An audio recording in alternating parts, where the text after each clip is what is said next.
La journée mondiale des réfugiés ce samedi. Jamais les candidats au départ n'ont été si nombreux. L'an dernier, les guerres, les dictatures ou les persécutions ont poussé 60 millions de personnes à fuir leur pays, selon le Haut Commissariat aux réfugiés.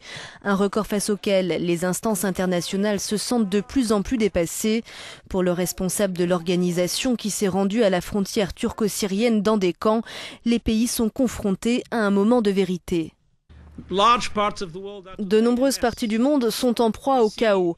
On a vu que les mécanismes de prise de décision étaient paralysés pour tenter de résoudre les conflits.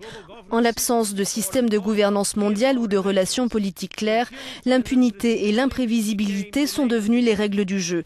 N'importe quel dirigeant peut entamer un conflit sans devoir en rendre compte. Il est grand temps que les gens respectent la cause des réfugiés et reconnaissent leurs valeurs. Nous devons les protéger et les soutenir. Ils ne sont pas un problème, mais une partie de la solution dans cette crise globale.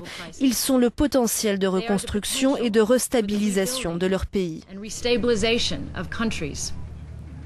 À Berlin, plusieurs milliers de personnes ont manifesté à l'appel des partis de gauche pour soutenir les migrants bloqués aux frontières de l'Union et pour réclamer une autre Europe.